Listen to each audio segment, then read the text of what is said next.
Hello, future chartered accountants. So today we are here to revise SA 720, the auditor's responsibility in relation to other information. So सबसे पहले अपन समझेंगे what do you mean by other information. So other information is both financial and non-financial information. Financial means that relates to our financial statement, and non-financial means what is the company's strategies, what is management discussion and analysis report. अभी रुको, अभी मैं समझाता हूँ. मैंने क्या बोला? Other information is the financial और the non financial information that is part of the entity's report. ठीक है, that is part of the entities annual report. अभी आपको पता है एंटिटी एनुअल रिपोर्ट छापती है, उसमें बहुत सारी इंफॉर्मेशन होती है other than financial statement and auditors report. So all the information that is financial और non financial, but that is not financial statement and the auditors report. ठीक है, तो मतलब ऑडिट रिपोर्ट और फिनेंशियल स्टेटमेंट को छोड़ के जितनी भी चीजें होती है एक एनुअल रिपोर्ट में, वो सारी अदर इंफॉर्मेशन है. तो अगर मैं सिंपल शब्दों में बोलूं, अगर एक एनुअल रिपोर्ट में फिनेंशियल स्टेटमेंट्स और ऑडिट रिपोर्ट को छोड़ के जितनी भी सारी इंफॉर्मेशन है, that all is other information. तो अभी ऑडिटर की क्या क्या रिस्पॉन्सिबिलिटी है, ऐसे 720 क्या बताता है?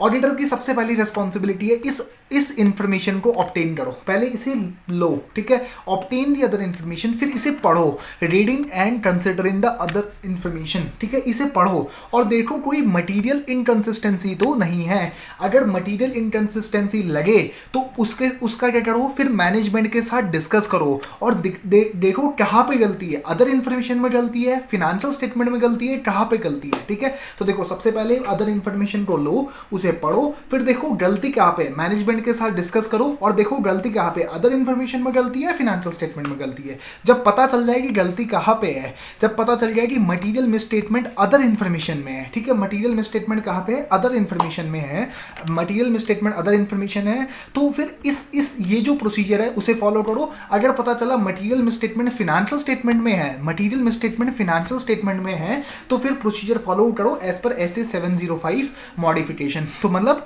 शैल respond in accordance with other SAs. तो ये अपना पूरा स्टैंडर्ड यहाँ पे खत्म हो जाएगा. ठीक है, इतना आसान स्टैंडर्ड है. तो अदर इंफॉर्मेशन क्या होती है? It is the financial and the non financial information that is included with in the annual report, but it is not financial statement and the auditors report there on. तो अभी अपन ने क्या बोला? सबसे पहले ऑडिटर की ड्यूटी है that he will obtain the other information. तो सबसे पहले वो क्या करेगा? ठीक है, डिटरमाइन करेगा कि कब तक उसे एनुअल रिपोर्ट मिल सकती है. ठीक है, कितने टाइम तक. ठीक है, determine through discussion with the management which documents comprise the annual report. Annual report में कौन कौन से डॉक्यूमेंट है, and the entities planned manner and timing of the issuance. कब तक ये एंटिटी एनुअल रिपोर्ट इशू करना चाहती है. नॉर्मली क्या होता है, जैसे अभी लिस्टेड एंटिटी के केस में क्या होता है, 31 मई तक उनकी बैलेंस शीट और प्रॉफिट एंड लॉस जाना होता है, 60 days from the end of the financial year as per regulation 33 of SEBI LODR. ठीक है, तो रेगुलेशन 33 बोलती है कि 31 मई तक अपन को फाइनेंशियल स्टेटमेंट देने हैं, लेकिन एनुअल रिपोर्ट बाद में भी छपती है. मतलब एनुअल रिपोर्ट बाद में छपती है, जब फाइनेंशियल स्टेटमेंट बन जाते हैं उसके बाद में एनुअल रिपोर्ट छपती है. समझ रहे हो? तो हम मैनेजमेंट के साथ डिस्कशन करेंगे कि पहली बात तो हम ये देखेंगे क्या क्या कंटेंट है of the annual report, what is the content of the annual report, और एंटिटी क्या प्लान कर रही है, वो कब तक इशू कर देगी अपनी एनुअल रिपोर्ट. ठीक है, तो जैसे लेट्स सपोज 31 मई को फाइनेंशियल स्टेटमेंट्स फाइनल हुए, तो एंटिटी का प्लान ये है कि वो अगले 10 दिनों में उसे इशू कर देगी. ठीक है, अगर मान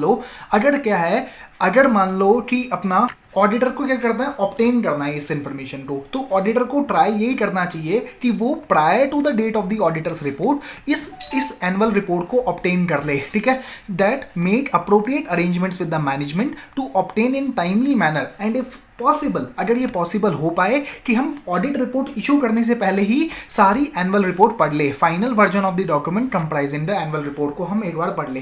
तो देखो स्टैंडर्ड ने क्या बोला, अदर सबसे पहले आपको ऑब्टेन करनी है अदर इंफॉर्मेशन. तो सबसे पहले आपको ऑब्टेन करनी है, तो ऑब्टेन के लिए सबसे पहले अपन को डिस्कस करना पड़ेगा मैनेजमेंट के साथ क्या क्या एलिमेंट्स है ऑफ द एनुअल रिपोर्ट, है ना, और एंटिटी क्या प्लान कर रही है regarding it's timing of the issuance of such documents. मतलब क्या सोच रही है कि वो कब तक एनुअल रिपोर्ट इशू करेगी. ऑडिटर की हमेशा ट्राई यही रहना चाहिए कि भाई मैं अपनी ऑडिट रिपोर्ट इशू करने से पहले एक बार जो फाइनल वर्जन है ऑफ द एनुअल रिपोर्ट वो देख लूं. लेकिन 90% केसेस में ऐसा नहीं पॉसिबल हो पाता, क्योंकि एनुअल रिपोर्ट बनती ही बाद में है, जब फाइनेंशियल फाइनेंशियल स्टेटमेंट्स बन जाते हैं तो उसके बाद में बनती है। तो इस केस में ऑडिटर क्या करेगा, इस केस में वो रिटर्न रिप्रेजेंटेशन ले लेगा मैनेजमेंट से कि मैनेजमेंट जब भी एनुअल रिपोर्ट पब्लिश करने से पहले मुझे एक बार दिखाएगी, ठीक है ना। तो अगर मैंने बोला when some or all of the document determined to be the other information is not available until the date of the auditors report, तो मैनेजमेंट से मैं एक क्या ले लूंगा, रिटर्न रिप्रेजेंटेशन ले लूंगा that the final version of the document will be provided to the auditor when available, जब वो बना लेंगे पूरी एनुअल रिपोर्ट तो वो मुझे दे देंगे, and prior to its issuance by the entity such that the auditor can complete the procedure required by this SA. तो देखो बहुत सिंपल है, पहला रिक्वायरमेंट क्या बोलता है स्टैंडर्ड, सबसे पहले बोलता है ऑब्टेन करो दी अदर इन्फॉर्मेशन। अभी देखो ऑब्टेन दी अदर इन्फॉर्मेशन, तो हम सबसे पहले मैनेजमेंट के साथ ये डिस्कस करेंगे what are the contents of the annual report और एंटिटी किस मैनर में इसकी इशुएंस को सोच रही है। तो लेट्स सपोज 31 मई को फाइनेंशियल स्टेटमेंट्स फाइनल हुए और हम प्लान कर रहे हैं कि 10 जून को हम अपनी एनुअल रिपोर्ट निकाल देंगे। अब सवाल दूसरा क्या है, क्या एनुअल रिपोर्ट का फाइनल वर्जन अभी तैयार है before the issuance of the financial statement? तो बहुत अच्छा है, तब तो आपके लिए बहुत अच्छा है। तो आप क्या करो, अपने प्रोसीजर्स परफॉर्म कर लो, अपने आगे वाले procedures before the date of the auditors report ही परफॉर्म कर लो। लेकिन अभी मान लो एनुअल रिपोर्ट की अभी तैयारी ही नहीं हुई, मतलब मैनेजमेंट डिस्कशन एंड एनालिसिस का सेक्शन अभी कुछ भी नहीं बन पाया एनुअल रिपोर्ट का, तो फिर क्या करें? तो फिर अभी हम मैनेजमेंट से और before the date of the auditor report हम रिटर्न रिप्रेजेंटेशन ले लेंगे कि management prior to the issuance of the annual report वो हमें एक बार दिखाएगा, और ताकि हम अपने ऑडिट प्रोसीजर परफॉर्म कर सके एज रिक्वायर्ड बाय SA 720। तो बहुत सिंपल है, मतलब एनुअल रिपोर्ट नॉर्मली मतलब 90% केसेस में केस कौन सा होता है, सी वाला केस होता है, क्योंकि एनुअल रिपोर्ट तब तक नहीं बनी होती है जब तक फाइनेंशियल स्टेटमेंट इशू होने वाले हैं। आप देख लेना, कभी भी एनुअल रिपोर्ट बहुत बाद में आती है, फाइनेंशियल स्टेटमेंट्स बन जाते हैं, पब्लिश हो जाते हैं एज पर रेगुलेशन 33, लेकिन उसके बाद में आती है, बहुत दिनों बाद आती है एनुअल रिपोर्ट। तो 90% केसेस यहाँ पे फॉल होते हैं जहाँ पे एक ऑडिटर रिटर्न रिप्रेजेंटेशन ले लेता है मैनेजमेंट से कि भाई साहब आप जब भी अदर इन्फॉर्मेशन, जब आपकी एनुअल रिपोर्ट बन जाए तो आप प्रायर टू इट्स इशुएंस मुझे एक बार दिखा देना ताकि मैं अपने ऑडिट प्रोसीजर परफॉर्म कर सकूं एज पर SA 720। अभी अपन ने क्या पढ़ा, सबसे पहला ऑडिट प्रोसीजर एज पर 720 क्या है, ऑब्टेन दी अदर इन्फॉर्मेशन। अभी क्या है, दूसरा ऑडिट प्रोसीजर क्या है, उसे पढ़ो, reading and considering the other information. पढ़ के क्या पता चलेगा कि कोई इनकंसिस्टेंसी तो नहीं है between the other information and the financial statements, ठीक है, कोई अदर इन्फॉर्मेशन और फाइनेंशियल स्टेटमेंट्स के बीच में कोई इनकंसिस्टेंसी तो नहीं है, साथ साथ में कोई इनकंसिस्टेंसी तो नहीं है अदर इन्फॉर्मेशन और जो मेरी अंडरस्टैंडिंग है, ठीक है। तो मतलब या तो देखो मटेरियल इनकंसिस्टेंसी किसके साथ में हो सकती है, अदर इन्फॉर्मेशन और फाइनेंशियल स्टेटमेंट के बीच में हो सकती है। एग्जांपल, अदर इन्फॉर्मेशन में लिखा है कि प्लांट एंड मशीनरी की यूजफुल लाइफ लेट सपोज हमारी 5 साल मानी हमने, ठीक है, plant and machinery useful life 5 साल मानिए, फाइनेंशियल स्टेटमेंट का जो डिस्क्लोजर है उसमें हमने सिर्फ 4 साल दिया है, तो there is a material inconsistency between the other information and the financial statement. फिर देखो दूसरी इन्फॉर्मेशन क्या हो सकती है कि जो मेरी नॉलेज है, मेरी ऑडिटर की नॉलेज है और जो अदर इन्फॉर्मेशन है, दोनों के बीच में मटेरियल इनकंसिस्टेंसी है, ठीक है। तो इसका एग्जाम्पल क्या हो गया, मुझे पता है कि पेट्रोल के भाव अभी बढ़े हैं, लेकिन मैनेजमेंट ने FS में लिखा है कि पेट्रोल के भाव घट गए, ठीक है। तो there is a material inconsistency between the other information and my understanding, ठीक है। तो देखो there is a material inconsistency between the other information and the auditors knowledge, ठीक है। तो अभी एक क्वेश्चन आता है बहुत अच्छे सा, अपन को इसमें क्या पूछा है, अभी ये पूरी कहानी है लेकिन सबसे लास्ट, मैंने बोला ना ऑडिट में सबसे इंपॉर्टेंट होता है लास्ट के 2 लाइनें, तो यहाँ पे लिखो सबसे लास्ट की 2 लाइनों में लिखा है explain the meaning of the other information. तो अदर इन्फॉर्मेशन का मतलब होता है these are financial and non financial information other than the financial statement and the auditors report content with in the entities annual report. तो annual report में FS और audit report के अलावा जितनी भी चीजें होती है उसे हम अदर इन्फॉर्मेशन बोलते हैं। अब हमें रिक्वायरमेंट बतानी है of SA 720 with regard to obtaining the other information and reading the other information. Obtaining and considering का मतलब क्या है, reading and considering the other information. तो हमें क्या कंसिडर करना है, कोई मटेरियल इनकंसिस्टेंसी तो नहीं है between the other information and the financial statement, inconsistency तो नहीं है between the other information and my knowledge और उसके बीच में भी इनकंसिस्टेंसी नहीं होनी चाहिए। अब पता चला भाई साहब इनकंसिस्टेंसी है, यूजफुल लाइफ वहाँ पे 5 साल लिखी है, यहाँ पे 4 साल लिखी है। तो अभी सबसे पहले अपन क्या करेंगे, हमें अभी ये नहीं पता चला कि मिसस्टेटमेंट है, ध्यान से समझना 2 चीजें, एक इनकंसिस्टेंसी है, दूसरा मिसस्टेटमेंट है। मिसस्टेटमेंट तब पता चलेगी जब हम इनकंसिस्टेंसी में ये पता लगा लेंगे कि गलती कहाँ पे है, 5 साल वाला सही है या 4 वाला सही है, ठीक है। तो पहले अभी हमने क्या बोला, इनकंसिस्टेंसी है, अभी हमने ये नहीं बोला मटीरियल मिसस्टेटमेंट है, क्योंकि अभी हमें ये नहीं पता पता 5 गलत है या 4 गलत है, समझ रहे हो? तो ये सवाल है। तो अभी हमने क्या बोला, अगर मटीरियल इनकंसिस्टेंसी है, मतलब वहाँ पे 5 साल लिखा है, यहाँ पे 4 साल लिखा है, हमें नहीं पता कौन सा सही है, तो अभी हमने इसे ये नहीं बोला मटीरियल मिसस्टेटमेंट है, अभी हमने बोला मटीरियल इनकंसिस्टेंसी है। अगर मटीरियल इनकंसिस्टेंसी है तो ऑडिटर क्या करेगा, मैटर डिस्कस करेगा मैनेजमेंट के साथ, है ना, और परफॉर्म करेगा अदर ऑडिट प्रोसीजर्स, ताकि वो ये पता लगा पाए कि मिसस्टेटमेंट कहाँ पे है। मिसस्टेटमेंट अदर इन्फॉर्मेशन में है, मिसस्टेटमेंट क्या 5 साल वाले में है, या मिसस्टेटमेंट फिनेंशियल स्टेटमेंट में है, ठीक है, मिसस्टेटमेंट है कहाँ पे, या मिसस्टेटमेंट मेरी अंडरस्टैंडिंग में है, the auditors understanding of the entity and its environment. तो हम ये देखें, देखो अगर इनकंसिस्टेंसी है तो हम ये ढूंढेंगे ये गलती कहाँ पे है, अदर इन्फॉर्मेशन में गलती है, फिनेंशियल स्टेटमेंट्स में गलती है, या मेरी अंडरस्टैंडिंग में गलती है। 3 जगह के अलावा कहीं पे भी गलती नहीं हो सकती है, ठीक है। तो अगर पता चलता है भाई साहब की अदर इन्फॉर्मेशन में गलती है, when the auditor concludes that a material misstatement of the other information exist, तो अभी हम क्या बोलेंगे मैनेजमेंट को बोलेंगे to correct the other information. बोलेंगे पता चला वहां पे जो 5 साल लिखा आ रहा है वो गलत है, 4 साल ही यूजफुल लाइफ है, तो हम बोलेंगे मैनेजमेंट करेक्ट कर दो, ठीक है, करेक्ट कर दो। अगर मैनेजमेंट मान जाता है तो बहुत अच्छी बात है, तो मुझे ये देखना है कि क्या वो करेक्शन हुआ या नहीं हुआ। लेकिन अगर वो नहीं मानता, अगर मैनेजमेंट बोल देता है भाई साहब मैं तो नहीं चेंज करने वाला अदर इन्फॉर्मेशन, तो फिर क्या होगा, हम कम्युनिकेट करेंगे विद TCWG और हम बोलेंगे कि करेक्शन कर दो। लेकिन पता चला TCWG ने भी हमारी बात नहीं मानी, तो हम क्या करेंगे। अब देखो मैंने आपको ऊपर 2 सिनेरियो पढ़ाए थे। अदर इन्फॉर्मेशन हमें मिल गई prior to the date of our audit report, other information नहीं मिली prior to the date of our audit report. तो अब डिस्कशन यहाँ पे 2 हिस्सों में डिवाइड हो गया। Prior to the date of the audit report हमारे पास अगर अदर इन्फॉर्मेशन है तो अभी हम अपनी ऑडिट रिपोर्ट अभी हमारे पास बची हुई है, तो हम ऑडिट रिपोर्ट में कुछ क्वालिफिकेटरी कमेंट्स लिख सकते हैं। लेकिन अगर after the date of the audit report पता चलता है कि मिसस्टेटमेंट है और मैनेजमेंट मना कर रहा है कि हम सही नहीं करेंगे, तो हम क्या करेंगे। अभी मिसस्टेटमेंट कहाँ पे मिली है, मिसस्टेटमेंट मिली है अदर इन्फॉर्मेशन में, मिसस्टेटमेंट फाइनेंशियल स्टेटमेंट में नहीं है, अभी नहीं मेरी अंडरस्टैंडिंग में है, मिसस्टेटमेंट कहाँ पे अदर इन्फॉर्मेशन में है, ठीक है। तो अगर अदर इन्फॉर्मेशन में है तो देखो यहाँ पे देखो आप ध्यान से समझना, यहाँ पे क्वालिफिकेशन नहीं आ सकती। क्वालिफिकेशन इसलिए नहीं आ सकती क्योंकि अदर इन्फॉर्मेशन के ऊपर मेरा ओपिनियन नहीं होता है। लेकिन मुझे ये यूजर्स का अटेंशन जरूर ड्रॉ करना पड़ेगा कि भाई साहब ये अदर इन्फॉर्मेशन में गलतियां है, तो मेरा यहाँ पे क्वालिफिकेशन नहीं आती, मेरी क्वालिफिकेशन नहीं आती, लेकिन यहाँ पे मेरा यूजर्स का अटेंशन ड्रॉ किया जाता है कि भाई यहाँ पे मेरा इंफॉर्मेशन में गलती है। तो अगर मान लो if the auditor conclude that a material misstatement exist in the other information prior to the date of the auditor's report and the other information is not corrected, अब मैंने TCWG को भी बोल दिया लेकिन तब भी नहीं मान रहे, तो हमें मुझे इसका इम्प्लीकेशन कंसिडर करना पड़ेगा इन माई ऑडिटर्स रिपोर्ट, है ना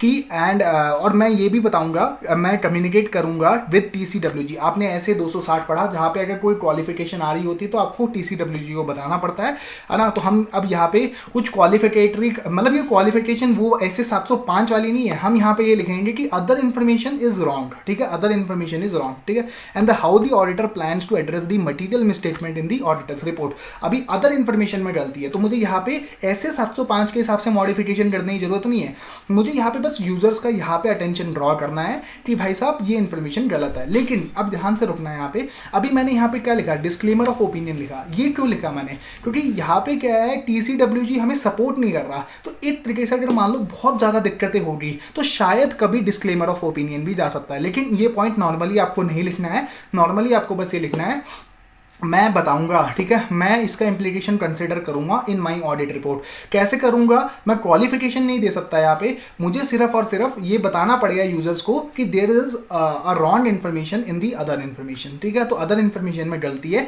लेकिन मैं यहाँ पे क्वालिफिकेशन नहीं दे रहा क्योंकि अदर इन्फॉर्मेशन में गलती है, वहां पे मेरा ओपिनियन नहीं होता, मेरा ओपिनियन फाइनेंशियल स्टेटमेंट्स के ऊपर। लेकिन वो बंदा पूरी एनुअल रिपोर्ट पढ़ रहा है, तो मेरी ये ड्यूटी है कि मैं उसका ध्यान ड्रॉ करूं कि भाई वो इन्फॉर्मेशन जो आपने पढ़ी वो गलत है, ठीक है। अगर मान लो अब हम देखो अपनी ऑडिट रिपोर्ट में इम्प्लीकेशन कंसिडर करेंगे, लेकिन मान लो बहुत दिक्कतें आ रही है तो then we can also withdraw from the engagement. तो मैंने बोला अगर prior to the date of the audit report हमें पता चल गया कि गलती है और मैनेजमेंट नहीं मान रहा, गलती करेक्ट करना इन दी अदर इन्फॉर्मेशन, गलती कहाँ पे अदर इन्फॉर्मेशन में, तो हम क्या करेंगे, या तो अपनी ऑडिट रिपोर्ट में उसका इम्प्लीकेशन कंसिडरेशन करेंगे, लेकिन उसे हम क्वालिफाइड या वो नहीं करेंगे, क्वालिफाइड नहीं कर सकते यहाँ पे, क्योंकि misstatement is in the other information not in the financial statements. Financial statement में कुछ भी नहीं है, बस हम यूजर्स का अटेंशन ड्रॉ करेंगे, ठीक है।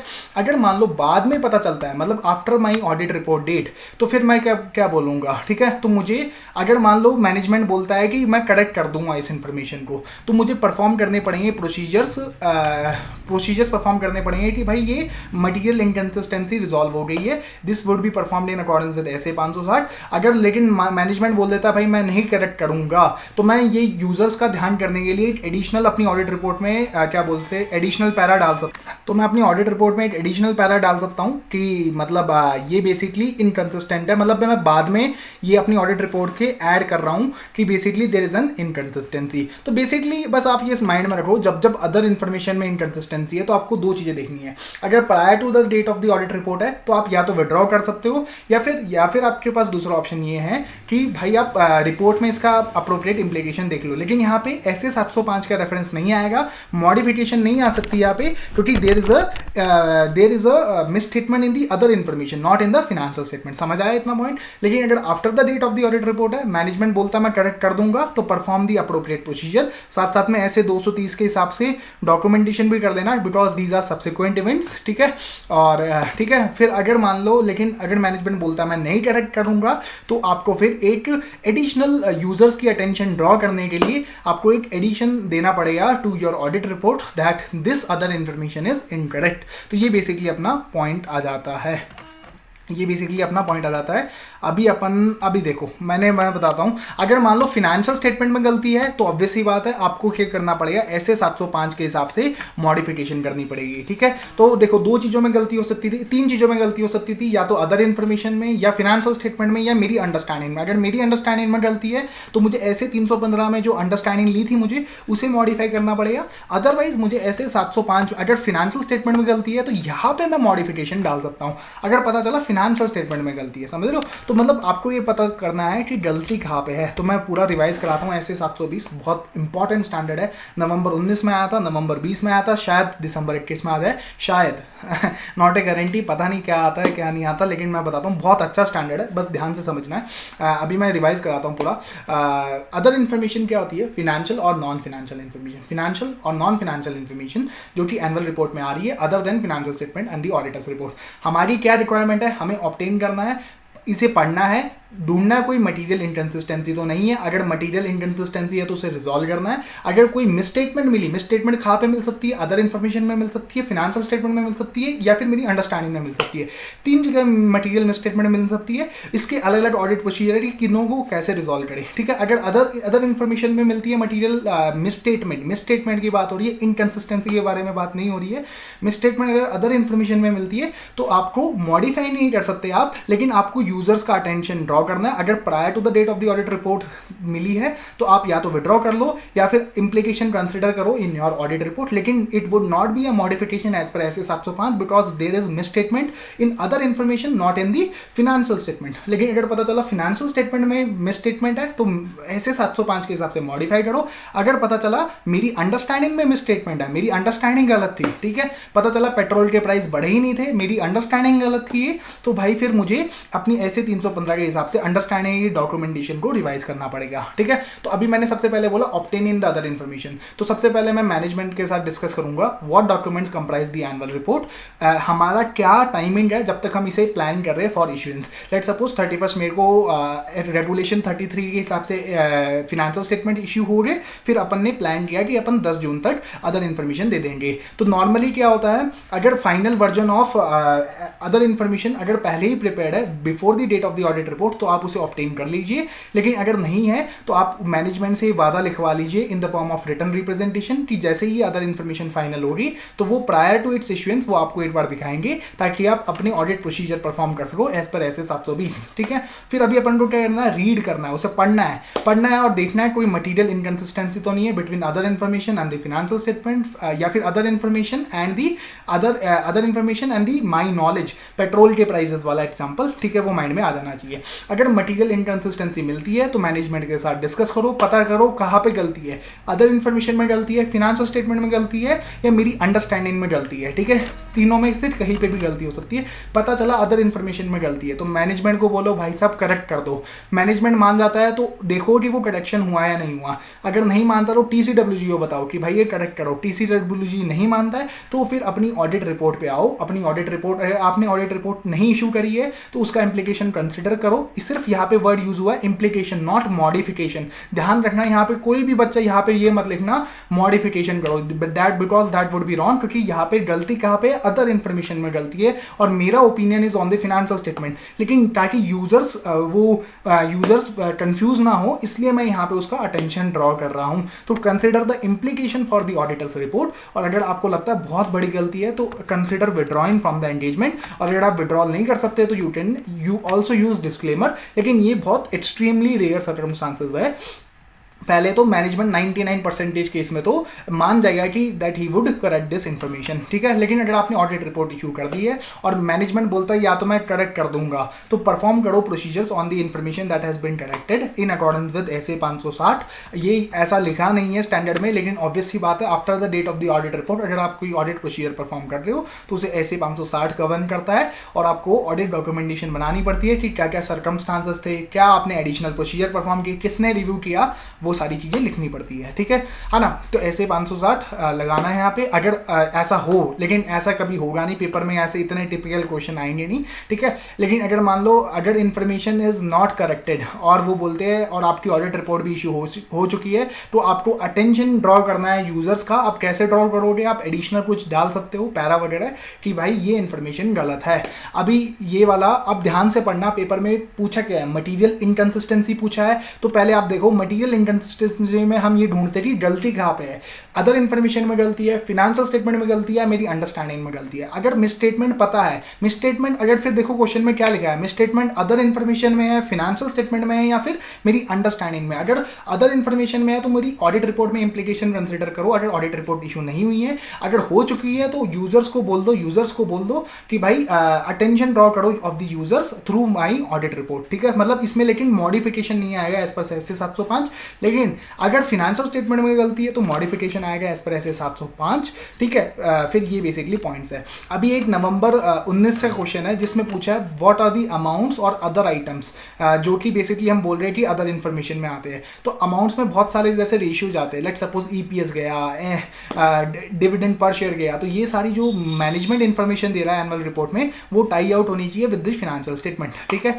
तो ये बेसिकली कुछ एग्जांपल्स आप सिर्फ रीड आउट करना। अदर आइटम्स में कैसे क्या क्या आ सकता है, स्ट्रैटेजी आ सकती है। नवंबर 19 का क्वेश्चन है तो एक बार इसे रीड आउट कर लेना। What do you mean by amounts and other item with in the context of the other information. तो अमाउंट्स में जैसे मतलब इसमें बेसिकली क्वेश्चन ये पूछना चाह रहा है कि भाई अदर इन्फॉर्मेशन जो होती है उसमें कुछ एग्जांपल्स दो regarding some amounts and other information. तो अभी हम अदर इन्फॉर्मेशन में गए, हमने देखा मैनेजमेंट क्या क्या लिखता है अपनी एनुअल रिपोर्ट में। हमने देखा वो बताता है EPS कितना था, DPS कितना था, रेशियोज कितने रहे, current asset ratio, liquidity ratios, तो ये सारे आइटम्स वो अपनी एनुअल रिपोर्ट में देता है। तो these are basically amounts and other items. वो ये बताता है मेरी स्ट्रैटेजी क्या है, बिजनेस एनवायरमेंट क्या है, व्हाट इज द आउटलुक, ठीक है, और मैनेजमेंट का क्या असेसमेंट है regarding the new financial reporting standard that has been issued, but it is not yet effective.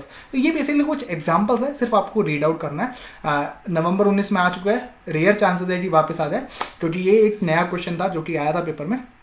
तो this is all about this standard. So thanks a lot. Do like the video and do subscribe to my channel for such videos. Thanks a lot.